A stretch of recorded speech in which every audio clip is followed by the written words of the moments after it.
주신 말씀 가운데 히브리서 여행 20번째입니다. 성도의 기분이란 제목으로 우리가 함께 나누겠습니다. 우리가 이제껏 지금 주기도문으로 넘어갔다가 다시 히브리서로 다시 돌아왔는데 기존에 있던 내용들이 잘 기억이 나지 않으실 것 같아서 우리가 잘 조금 간략하게 정리하려고 합니다.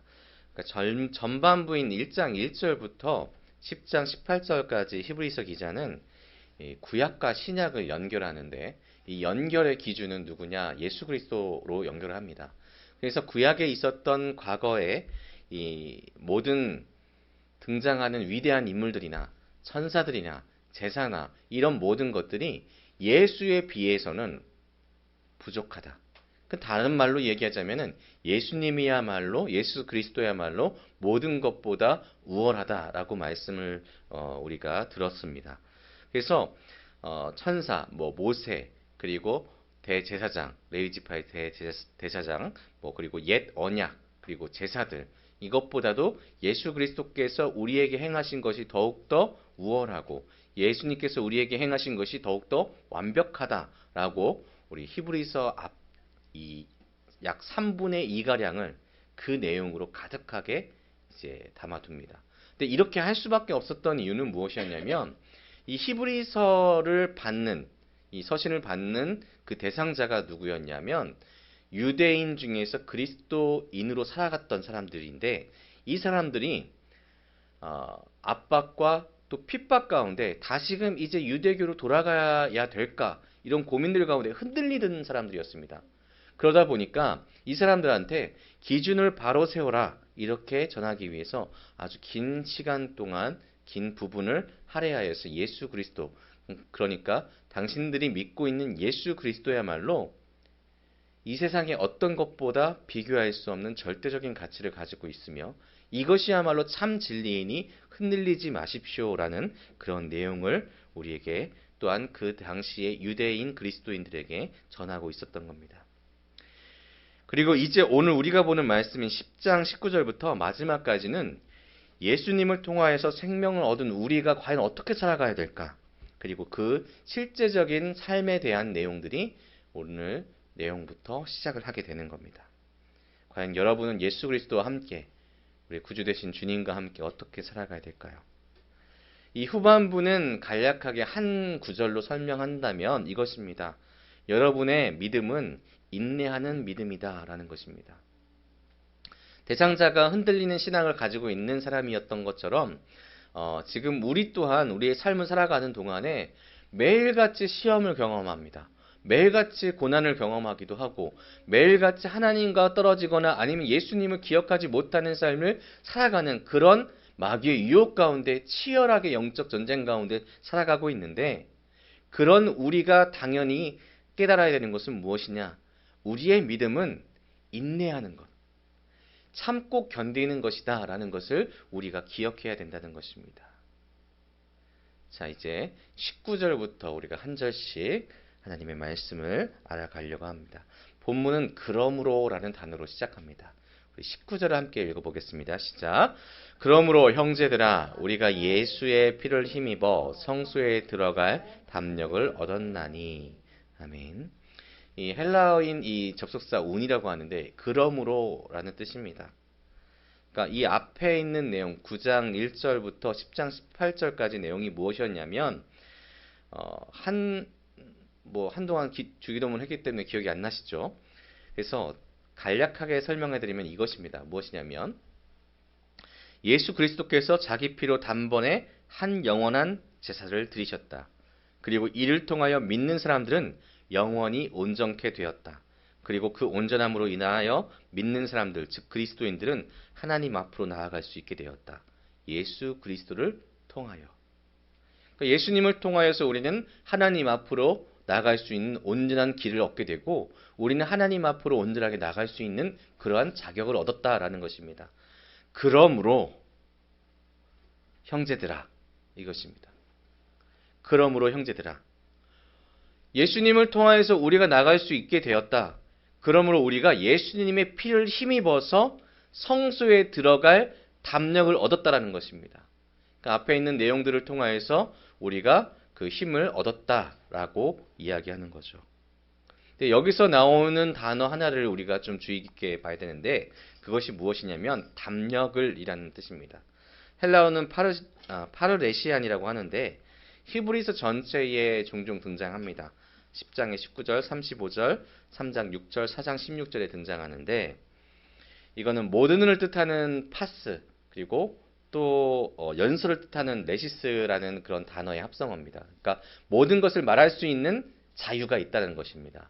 그러니까 이 헬라 시대 때에 그 도시국가에서는 그 국가에 완전한 속한 사람들, 그러니까 그 국가의 그 주민으로 인정을 받은 사람들은 자신의 견해를 자유롭게 이야기할 수 있는 그런 특권이 있었습니다. 그러니까 누군가 내가 이야기하는 것을 방해하거나 누군가 내가 뭔가 어떠한 주장을 하는 것을 억누르거나 그렇게 하지 않고 자유롭게 자신의 이야기를 스스럼 없이 이야기할 수 있는 그런 특권이 있었습니다. 그러니까 그러한 것처럼 우리가 하나님 아버지 앞에 담력을 얻었다는 것은 우리도 하나님 아버지 앞에 우리가 이야기를 할 수 있다는 겁니다. 우리가 하고 싶은 이야기들을 자연스럽게 누군가 억누르고 막는 것이 아니라 우리가 자연스럽게 할 수 있다는 거죠. 또 우리가 뭐 담력이라고 할 때에 이 담력은 어떤 의미가 있습니까? 내가 뭔가를 의지하지 않았을 때는 이 담력이라는 게 생기지 않습니다. 그러니까 내가 무언가 믿는 것이 있었을 때 담대하게 나가는 힘을 담력이라고 이야기하는데 이 담력이 생긴다라는 것은 내가 무언가 믿고 있다는 겁니다. 여러분이 담대하게 믿고 하나님 앞으로 나갈 수 있는 이유가 뭐라고 생각하시나요? 바로 예수 그리스도의 보혈의 피가 있기 때문에 예수님께서 우리를 위하여서 자신의 피를 통하여서 우리의 죄를 속하여 주셨기 때문에 우리는 그것을 의지하여서 담력을 얻었다. 담대하게 내 모든 것을 하나님 앞에 이야기할 수 있게 되었다라는 것을 이 히브리서 기자는 우리에게 이야기하고 있는 것입니다. 예수님을 통하여 우리는 하나님과 교제할 수 있습니다. 우리가 지금 기도를 하고 있는데 기도를 할 때 여러분 누가 이렇게 막 넌 기도하지 말아야 돼 이렇게 갑자기 막 붙들고 막 흔들거나 아니면 기도 이렇게 할 수 없어 입을 틀어막거나 그런가요? 아니죠. 우리는 기도를 굉장히 자유롭게 하고 있습니다. 기도를 누구한테 하고 계십니까? 하나님한테 하고 계시죠. 그런데 우리가 구약시대만 이 기록만 보더라도 이스라엘 민족이 하나님께 기도를 할 수 있었을까요? 자연스럽게, 자유스럽게, 아주 그냥 하나님 앞에 담대하게 나갈 수 있었을까요? 못 나갔다는 겁니다. 대제사장을 통하여서 1년에 단 한 번 대속죄일 날 제물들을 통하여서 하나님 앞에 나갈 수 있었습니다. 그러니까 우리가 하나님 앞에 나간다라는 그 의미가 지금 이렇게 자연스럽게 우리가 예배하면서 내가 기도하면서 하나님 앞에 나갈 수 있다는 것이 얼마나 놀라운 특권인가, 이것이 예수님의 보혈의 놀라운 은혜인가, 이것을 우리가 분명하게 기억해야 된다는 것입니다. 무언가 때를 기다린다든가 아니면 어떠한 비둘기의 목을 잘라야 된다든가 아니면 소를 죽여야 된다든가 양을 죽여야 된다든가 다른 어떠한 동물들의 생명을 취할 것이 아니라 예수 그리스도를 통해서 우리는 날마다 하나님 앞으로 나갈 수 있게 되었다는 것입니다. 예수님을 믿고 있으니 예수님을 믿으니 담력을 얻어서 우리는 하나님 앞으로 나갈 수 있게 되었다는 것이죠. 정말로 커다란 은혜가 아닐 수 없습니다. 회개의 기도도 간구의 기도도 찬양의 기도도 우리는 자유롭게 할 수 있습니다. 오늘도 내일도 앞으로도 우리는 예수 그리스도를 통하여서 하나님의 놀라우신 은혜를 입을 수 있습니다. 이제 20절에는 하나님께로 나아갈 수 있는 길을 여신 예수님에 대해서 이야기하는데 이렇게 말씀합니다. 그 길은 우리를 위하여 휘장 가운데로 열어놓으신 새로운 살 길이요 휘장은 곧 그의 육체니라. 아멘. 이 휘장은 성막과 지성소를 구분해 놓는 겁니다. 그러니까 나갈 수 없게 더 이상 바라볼 수도 없게 가려놓은 곳입니다.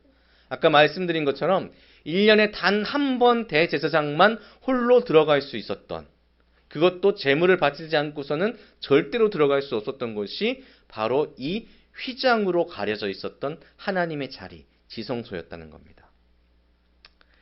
그래서 마태복음 27장 50절에서 51절을 보면은 이 휘장이 어떻게 변했는지를 우리가 알 수 있는데, 우리가 함께 읽어보겠습니다. 시작.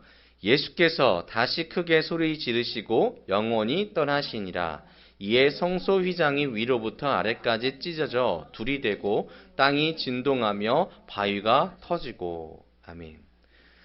이 마태복음에 의하면은 지금 지성소를 가리고 있었던 휘장이 어떻게 됩니까? 위로부터 아래까지 찢어져 둘이 되고 땅이 진동하며 바위가 터지고, 휘장이 지금 둘로 갈라졌습니다. 하나님의 지성소를 가리고 있었던 것이 지금 열린 것입니다. 길이 생긴 것이죠. 그래서 본문 20절에 그 길은 우리를 위하여 휘장 가운데로 열어놓으신 새로운 살 길이 되는 것입니다. 우리가 살 수 있는 길은 다른 것이 아니라 사람이 살 수 있는 것. 이것은 하나님의 은혜를 입지 않고서는 살아갈 수 없는데 하나님 앞으로 나갈 수 있는 길을 열어주셨다는 겁니다. 근데 이 휘장이 쪼개졌다라는 그것은 예수님의 육체가 죽음으로 인하여서 우리가 살 길을 얻게 된 거죠. 그러니까 휘장은 예수님의 육체를 의미하는 것이 되는 겁니다. 그래서 예수님이 죽음을 통하여서 우리는 하나님을 향해서 나갈 수 있게 되는데, 본문 20절에서 가운데로 해석되는 이 단어는 헬라어는 디아인데 뭐뭐를 통하여, 그러니까 새롭게 열린 살아있는 길이 찢어진 휘장을 통하여 들여졌다라고 하는 것을 의미합니다. 근데 여기서 한 단어가 더 있는데 뭐냐면 길, 헬라어 호돈이라고 하는데 이거는 원형의 호도스입니다. 근데 이게 어떤 의미냐면 어떤 것에 도달하거나 그것을 성취할 수 있는 수단과 방법, 방책, 절차, 무엇을 행하거나 살아가는 방식을 이야기합니다. 그래서 이것을 예수님에 대해서 이제 적용시켜 보면, 예수님은 하나님의 보좌 앞에 우리가 나갈 수 있는 유일한 수단이고 유일한 방법이라는 것입니다. 예수님 외에는 그것을 행할 수 있는 분이 없었던 것이고, 예수님께서는 자신이 죽음을 맞이하면서 그 길을 열어주셨다는 것입니다. 우리가 히브리서를 볼 때마다 우리가 기억해야 되는 것은 무엇이냐면 21절에서 계속해서 반복해서 강조하고 있는데, 그건 뭐냐면 예수님의 지위에 대한 것입니다. 그래서 21절을 보면은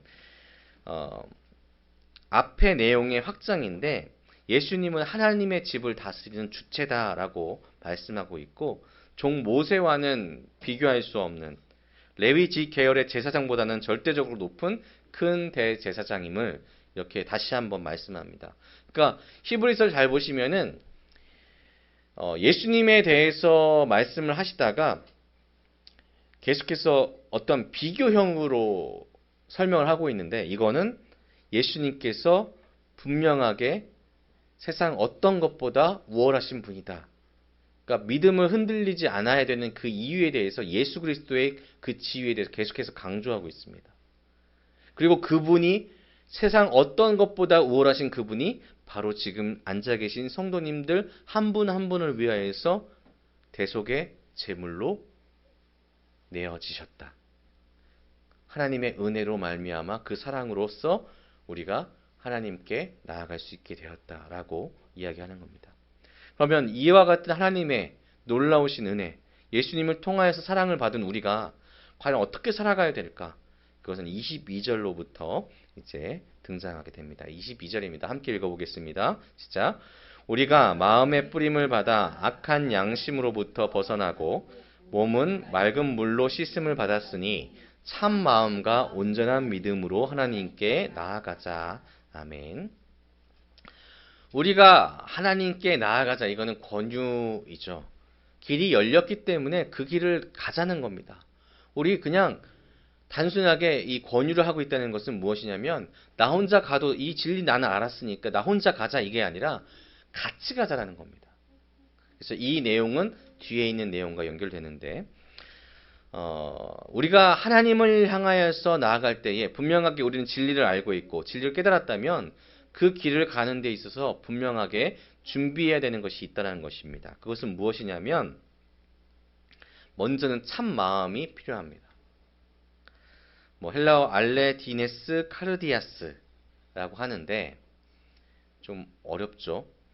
실제 진짜 마음을 품어야 된다는 겁니다. 그러니까 우리 안에 하나님을 믿는 마음 가운데 가짜, 그리고 거짓, 불완전함 이런 것들을 가지고서는 하나님 앞으로 나가기가 어렵다는 거죠. 아니 불가능하다는 것입니다.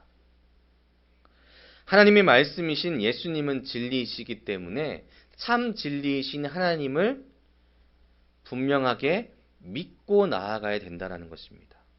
참된 마음으로. 예수님께서 우리에게 정결하라라고 말씀하셨을 때에 유대인들이 집착하던 정결 의식을 잘 지키라고 하신 것이 아니라 마가복음 7장에서는 마음을 더럽히는 것이 마음에서부터 나온다고 했습니다. 그러니까 예수 그리스도를 믿는 사람이라면 이 마음 가운데 정결한 마음을 품고 살아가야 된다는 것입니다. 예수님을 믿고 살아가는 데 있어서 내 안에, 내 마음에 내가 바라봤을 때에 그 마음에 무언가 하나님께 나아가는 데 있어서 불편한 것이 있다면 나는 그것을 치워버릴 수 있는 용기가 있어야 된다는 것입니다. 그리고 치우고 하나님 앞으로 나아가라는 것입니다. 근데 치우는 방법 또한 예수 그리스도를 통하여서 우리가 회개하며 나갔을 때에 그것은 치유가 됨을 우리는 성경의 말씀들로 알 수 있습니다. 자, 그리고 우리가 다음 또 필요한 것은 무엇이냐면 온전한 믿음이 필요합니다. 우리에게 하나님이 원하시는 믿음은 단순한 것이 아닙니다. 그냥 믿음, 믿는 거야 여기서 끝나는 것이 아니라 온전한 이라는 수식어가 들어가는데 온전한 믿음은 헬라어로 플레로 포리아 피스테오스라고 합니다. 근데 이걸 정확하게 해석하면 여기 써 있는 것처럼 믿음의 온전한 확신 가운데. 이거는 단순하게 그냥 내가 이런 거는 해당되는 것이 아닙니다. 어떤 거냐면 내가 그냥 믿는다니까요. 나 믿고 있어요. 그냥 믿어주세요. 이렇게 그냥 건성건성 믿는 것이 아니라 진짜 예수 그리스도만이 나에게 생명을 줄 수 있는 유일한 길이라는 것을 내가 이 하나만을 분명하게 붙잡고 살아갈 것입니다. 이러한 확실한 믿음이 필요합니다. 내가 살아갈 수 있는, 내가 생명을 얻을 수 있는 방법이 예수 외에도 무언가 있겠지라는 단 1%가 아니라 1%의 그런 생각도 갖는 것이 아니라 내가 살아갈 수 있는 유일한 방법은 오직 예수밖에 없다. 예수 그리스도밖에 없다라는 이 온전한 확신이 있는 것을 바로 온전한 믿음이라고 하는 것입니다. 그래서 앞에 있었던 참 마음과 앞에 본다면 이렇게 설명할 수가 있죠. 진짜 순수한 마음으로 이루어진 온전한 확실한 믿음을 우리가 준비하고 하나님 앞에 나아가야 되겠다라는 것입니다. 그럼 막막해집니다. 사실. 어떻게 이룰 수 있을까? 이거 가능한 거야? 사실 이 성경 구절을 제가 여러 주석을 보면서도 하나님 앞으로 나아갈 때 이렇게 준비해야 된다라고 하면 성도가 이것이 기본이라고 한다면 우리는 기본도 못하고 있는 것이 아닐까. 저 또한 그런 생각이 너무 들더라고요. 그런데 오늘 말씀에서는 그것을 가능하다라고 이야기하고 있습니다. 어떻게 이것을 이루어할 수 있지? 라고 생각하겠지만 여기에 포함되어 있는 동사들이 어떤 동사냐면 수동태입니다. 그러니까 우리가 그것을 향하여서 나가야 되는 것은 분명하게 마음의 다짐을 가지고 있어야 되겠지만 그것을 이루시는 이는 하나님이 이루어 주실 것이다 라는 것입니다. 나의 힘만으로는 그것이 불가능하다는 것입니다. 그래서 하나님이 택한 백성에게 주어지는 놀라운 은혜는 무엇이냐면 그 백성을 이끄신다는 것입니다. 그래서 그가 천국으로 들어갈 수 있게 하나님은 온전한 믿음을 가질 수 있도록 훈련시켜 주시고 또 참된 마음을 가질 수 있도록 하나님께서 예비해 주셨다라는 것이죠. 우리가 출애굽기를 곰곰하게 생각해 본다면 출애굽할 당시에 어떤 이들도 준비되어 있지 않았습니다. 모세 또한 준비가 완벽하게 되어 있지 않았습니다. 그렇지만 하나님께서 어떻게 하십니까? 그 이들을 움직이게 하시고 훈련받게 하시고 그 중에 택한 이들을 가나안 땅으로 이끌어 인도해 주시는 것입니다. 하나님께서 여러분들을 인도하실 때에는 분명하게 하나님의 능력으로 모든 어떠한 난관이 있을지라도 그것을 넘어가게 해 주시는 분이십니다. 여러분이 천국에 가는 것이 불가능하다? 절대로 아닙니다. 우리 여기 있는 아이들이 장성하며 나갈 때마다 점점점 어려운 일들이 있을 수도 있어요. 그렇지만 하나님께서 택한 우리 아이들을 하나님께서는 포기하지 않으시고 계속해서 이끌어 주실 것이라는 겁니다. 우리가 가져야 되는 것은 무엇이냐면 그 이끄심의 주체가 하나님이시라는 것을 알고 그 믿음을 우리가 세워가기 위해서 우리 스스로도 노력하는 것이 필요하다는 것이죠. 그래서 우리가 하나님께 매달리려고 우리가 조망만한 손으로 움켜잡으려고 노력할 때에 우리의 아버지 되시는 하나님께서는 우리 어린아이와 같은 손을 꼭 붙잡으시고 이끌어 주실 것입니다. 그래서 우리가 해야 되는 것은 무엇이라고요? 하나님께 손을 내미는 것입니다. 그것이 우리가 하나님께 나아가는 것입니다. 우리가 이런 확신을 가지고 나아갈 수 있는 것, 그것은 하나님이 어떠한 분이시기 때문에 미쁘신 분이기 때문입니다. 23절입니다. 제가 읽어드릴게요. 또 약속하신 이는 미쁘시니 우리가 믿는 도리의 소망을 움직이지 말며 굳게 잡고. 아멘. 우리 아이들이, 저희 아들 예찬이가 여기 있는데 이 예찬이가 좀 무서운 상황이 되면 저희 옆으로 쪼로로 달려옵니다. 그리고 나서 어떤 행동을 하냐면 제가 이렇게 주머니에 손을 넣고 있으면 손을 달라고 해요. 그리고 제 손을 꼭 붙잡고 가요.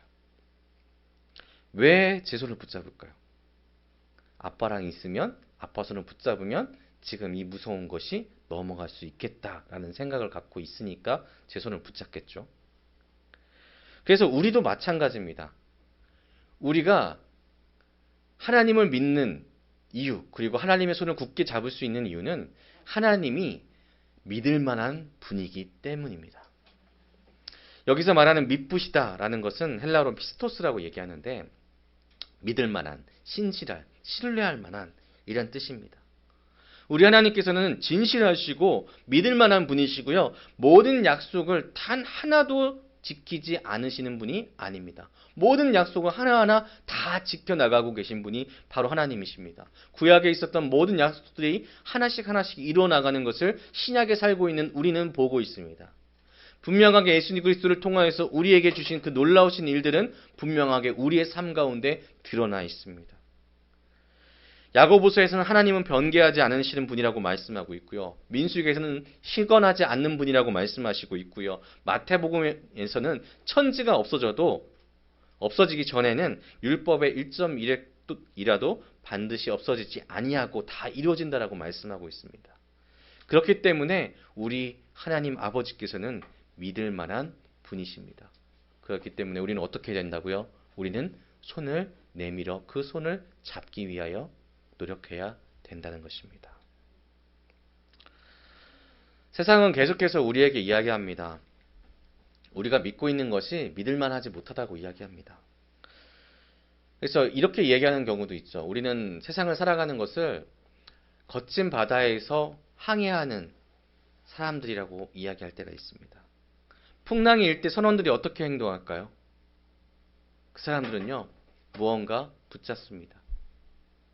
균형을 잡기 위해서는 그들은 단단한 로프들을 반드시 붙잡아야 된다고 이야기합니다. 이 로프만 붙잡고 있으면 절대로 바다에 떨어지지 않는다라고 이야기합니다. 더 흔들리면 어떻게 해야 될까요? 더 든든하게 붙잡으면 됩니다. 내 몸에 그 로프를 감으면 됩니다. 마귀는 어떻게든 여러분의 믿음의 항해를 멈추게 하려고, 바다로 떨어뜨리게 하려고, 마치게 하려고 노력하고 또 노력합니다. 흔들거리게 계속해서 여러분의 삶을 흔들려고 노력할 것입니다. 하지만 우리가 분명하게 깨달아야 되는 것은 무엇이냐면, 우리가 분명하게 확신해야 되는 것은 무엇이냐면, 우리가 타고 있는 배는 결단코 깨지지 않는 완벽한 배라는 것입니다. 우리가 타고 있는 배는 그 길을 잃어버리지 않고 반드시 그 종착역에 다다르는 정말로 능력 있는 배라는 것입니다. 어떠한 세상의 강력한 풍랑으로도 뒤집을 수 없고 어떠한 노력으로도 그것을 멈추게 할 수 없는 배에 여러분은 타고 있다는 것입니다. 이것을 굳게 믿으면서 우리가 예수 그리스도를 붙잡아야 된다는 것입니다. 물론 이것은 힘든 일이죠. 그래서 이 히브리서는 오늘 본문에 이것을 이루기 위하여서 우리가 준비해야 되는 것이 하나가 더 있다라고 이야기합니다. 그것은 우리가 서로를 돌아보고 격려해야 된다는 것이죠. 우리입니다. 신앙에 있어서 개인이라는 것은 사실 중요한 것이긴 하지만 하나님은 그저 나로 그 복음이 끝나는 것을 원하지 않으십니다. 허락하지 않으십니다. 공동체를 이루라고 말씀하셨죠. 그래서 우리에 있는 옆 사람들이 필요합니다. 옆에 있는 동역자가 필요하고요. 저한테는 유천규 목사님이 필요하고요. 그리고 저희의 가족들이 필요하고, 마찬가지로 성도님들에게 있어서도 옆에 있는 가족이 필요하고 옆에 있는 성도님들이 필요하다는 것입니다. 그래서 24절과 25절을 보면 이렇게 말씀합니다. 우리 함께 읽어보겠습니다. 시작. 서로 돌아보아 사랑과 선행을 격려하며 모이기를 폐하는 어떤 사람들의 습관과 같이 하지 말고 오직 권하여 그날이 가까움을 볼수록 더욱 그리하자. 아멘. 그리스도 예수로 인해서 구원함을 약속받은 여러분이 가져야 되는 또 하나의 기본은 무엇이냐면, 서로 돌아봐야 되고 사랑해야 되고 서로를 위한 선행을 아끼지 말아야 된다는 것입니다. 나만 하는 것이 아니라 함께 갈 수 있도록. 누군가 아까 그 배에서 위태위태한다면 그의 손도 붙잡아줄 수 있는 그런 우리가 되어야 된다는 것이죠. 존 버년의 철로 역정을 잘 보시면 크리스찬이라는 사람이 나오는데, 이 사람이 열심히 천국을 향하여서 나갑니다. 그런데 이 사람이 홀로 가고 있는 것 같이 보이지만 이 사람은 홀로 가지 않습니다. 많은 이들이 이 크리스찬을 위해서 도와주고 격려하고 응원하고 있음을 우리는 그것을 통해서 알 수 있습니다. 실제로 이 히브리서가 쓰여진 배경에는 많은 이들이 흔들리고 있다라고 말씀드렸죠. 정말 많이 흔들리고 있었습니다. 그들을 잡기 위해서 이 히브리서 기자는 그들에게 손을 내밀고 있는 것입니다. 감싸주고 싶었던 것입니다. 예수 그리스도 사랑을 기억하자. 우리 함께 천국으로 나아가자. 간절한 마음으로 이 히브리서의 서신을 쓰고 또 썼을 것입니다. 이 하나님께서 주신 놀라운 말씀의 권면은 오늘 이 시대에 살고 있는 우리에게도 동일하게 선포되고 있습니다. 사랑하는 성도 여러분, 우리 안에서 참된 마음과 또 굳건한 믿음을 갖기 위하여서 하나님께 손 내미는 것을 두려워하거나 주저하지 말았으면 좋겠습니다. 하나님을 향하여서 기도하는 것은 우리의 특권입니다. 힘들고 어렵다면 당연히 하나님께 나아가면 됩니다. 예수님께서는 그 휘장을 열어주셨습니다. 여러분은 나아가시기만 하면 됩니다. 오늘의 기도의 시간 가운데 여러분의 마음의 문을 열고 하나님한테 한번 나아가 보시기 바랍니다. 하나님, 내가 이것이 힘듭니다. 하나님, 내가 이것이 너무나 하나님 신앙생활을 가지는 가운데 너무나 어렵습니다. 하나님께서 그냥 두실까요? 아닙니다. 하나님은 반드시 여러분의 손을 붙잡으시는 하나님이십니다. 그리고 우리 함께 우리 힘들고 어려운 분들을 위해서, 우리 서로를 위해서 함께 기도했으면 좋겠습니다. 어렵고 힘들 때 우리가 서로의 힘이 되어주는 아름다운 교회가 되었으면 좋겠습니다. 우리 이 시간 하나님께서 주신 복된 시간입니다. 기도할 수 있는 것은 하나님이 주신 우리의 복입니다. 이것을 믿으시면서 평생 동안 주님만을 붙잡고 믿음의 항해를 완주하시는 하나님의 귀한 자녀들 되시기를 주님의 이름으로 축복합니다. 기도하겠습니다.